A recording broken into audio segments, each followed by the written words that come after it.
Don't rely on your feelings all the time, because your feelings can betray you. Feelings are fleeting. Feelings are indicative. They are not conclusive. What that simply means is that just because you're feeling something doesn't necessarily mean you act on it. Number one, it doesn't also mean that you are in the right.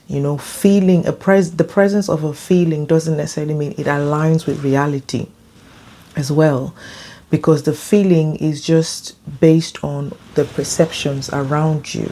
What's feeding the feeling? What's feeding your reaction? It may not. So for instance, if you're binging on things that are not true, maybe you're watching a video, for instance, of somebody hitting someone, immediately emotions are stirred up. You start to feel anger, you start to feel. However, maybe the actual thing that's happening there was doctored, or it's not real. It was just a virtual thing that you were watching. But then those feelings, what you've seen will start to stir up certain feelings in you that will then mean you want to act on it. So the same thing can be said about watching, anything on TV, or hearing things, or maybe you're binging on love movies and it's stirring up feelings within you, and then you start to, act a certain type of way. And I'm saying that to say that, listen, we're in a generation where there are so many things being fed to us, so many things being fed through our eyes, our ears, our sensories, and so it starts to feed, or rather bring, a certain type of way of living that is not healthy. It's bringing a lot of sensuality into the way we live. And when we are living in the senses and we're carnal, we're living in our flesh, in our feeling, like I feel this, I feel this, I feel this, we will hear less of the Holy Spirit. We will know more about God. We will do less things in the spirit. You start to act on your feelings, which can be misleading, So this is just to say that watch out for when you're making life decisions, or the way you're behaving just based on I'm feeling this. Where is that generation that are going to start to say, do you know what, I'm feeling hurt about something, but then I'm going to be matured enough to understand why that hurt is coming. What did I do to contribute to it?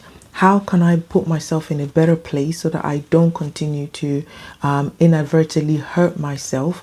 It's almost like saying that you want to let go of your past self, yet you are addicted to the environment that draws you to that past self, or you're not helping your environment to grow, yet you're crying for emotional growth. And growth is intentional. It's not based on just I feel like growing. It's something that, apart from your physical growth, which you can't help, emotional growth is intentional. And it means that you need to start to look at how you feel about certain things. Let me give you an example. In a relationship world, where feelings dwell all the time, I feel this, I feel that. There comes a time where you have to start differentiating. So I'm just going to pick one, for instance, love. Okay, everybody wants to talk about love. Love, love, love, love, love. But I came to understand really that sometimes the people are not understanding the difference between love and infatuation, because you can be infatuated about somebody, not necessarily be in love with them. Now, infatuation is dangerous because it's so close to when we say things about love. This is infatuation, talks about that feeling of intense passion, intense liking and passion for someone. At that time, it's very short. It can be long stretch, but it doesn't endure. It's not as patient as love. It's not as long suffering as love. For instance, I'll give you a very simple example. Love can say something like, you know what, I love you enough to let you go. I love you enough to see you do well. I love you enough. I actually love you to wish you well. I want you to do well. So whatever. But then infatuation is like, no, I want you for myself. I've got to have you. I mean, if I don't have you, nobody else will.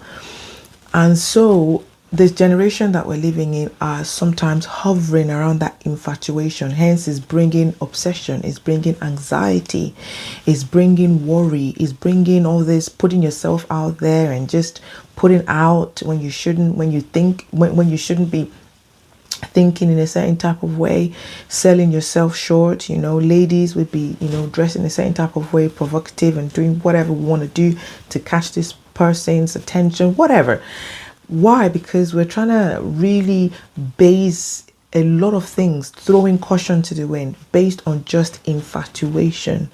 It's very, very important to understand that, just because you're feeling something doesn't necessarily mean that it is the basis for which you should do things. Remember, it is indicative, because you can't say that you're with someone and you don't feel anything, or you don't feel anger, you don't feel this. No. In fact, God put those emotions in us, and I'm using the word emotions and feelings interchangeably, but they're actually not necessarily the same.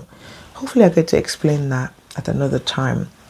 You can say that emotions are your chemical reactions, or they're more biological, but feelings are more situational. They are more to do with your circumstance. So hence, as a Christian, you see people say things, I have the joy of the Lord, because the joy is there down in my heart. However, the feeling of being happy is based on conditions. So I have joy. I might not necessarily be happy right now, like, oh, hey. No, but I have the joy of the Lord in my heart, and it's deep down, it's there, it's a spirit. It's there with me. I have the joy of the Lord, the spirit of the Lord. Is bringing joy within my heart, but it doesn't necessarily mean I'm jumping everywhere. So there are times where I'm like, I'm happy, or I'm just, I'm a bit mellow, I'm not feeling myself today, but I've still got joy. I hope it makes sense what I'm trying to say. So I guess I'm saying that, don't throw in the towel, don't give up on yourself because you're not feeling something. A lot of people have thrown away good relationships just because they're like, I'm not feeling it. Well, question some of those I'm not feeling it, because yes, you have to have the vibes, but sometimes it's not all about vibe. I'm saying a lot of things here. Look, if it's for you, catch what is yours. Okay, so let me tie everything in. Number one, I'm saying that be careful to not get caught up in your feelings. It's not just about feeling. I feel like this, I feel like that. Only babies do that. All right, don't be a baby. All right, be mature, understand why those feelings are there. Don't be acting out just because you feel like doing something. Allow the Holy Spirit. Number two, allow the Holy Spirit to rule your heart. The more of the Holy Spirit you have within you, he starts to change, or rather he starts to help you understand some of those feelings. I.e., you're angry with somebody, maybe they've done something wrong. Holy Spirit will help you regulate that anger, and he will be able to help you manage those feelings as well. If it's something that you're on your journey in your Christian walk with God and you're not quite there yet, get the help that you need. Speak to somebody, have an accountability partner, somebody you can check in with and say, hey, I'm feeling angry about something. I don't want to act on my feelings. That's what mature people do. Number three, understand that feelings are fleeting. All right, so don't just jump on the bandwagon. Just understand that it can pass. So for instance, you can crush on someone, you can be infatuated about somebody just now. It doesn't mean that you start, planning your wedding when the guy only said hello, hi, how are you? Just enjoy the moment. Don't just go carried away. And I say that I'm a girl, I understand. We just want to be a baby girl, I understand, but I'm just saying that, look, let's just be careful out there and be a number. I don't know what number I'm on now, but the last one would be very careful what you let into your heart. Okay, have that filter. There's no point binging on all these too many romantic movies and building up this thing in your head, and you're wondering why the reality is not quite matching what you're watching on K-drama. Yourself. Just regulate it, okay? So once in a while, you might want to watch some romantic movies, but balance it out. Don't just binge on it, because there are lots of programs out there that are out there to catch you out in your mind. Listen, I think there's the last one. Submit your feelings to the Holy Spirit. He is the one that can truly help you understand them. Do you know what? Holy Spirit be catching you out. if you're feeling a certain type of way and you go to God about it, Holy Spirit will tell you. he would just tell you where to go with it, and he tell you what to do with it. So listen, I hope you've learned something from this, and I pray for you wherever you are. If you don't know Jesus, you're missing out, but it's not too late to come to him. He will come. He's looking for you, and he will come into your heart if you ask him to. Until next one, take care.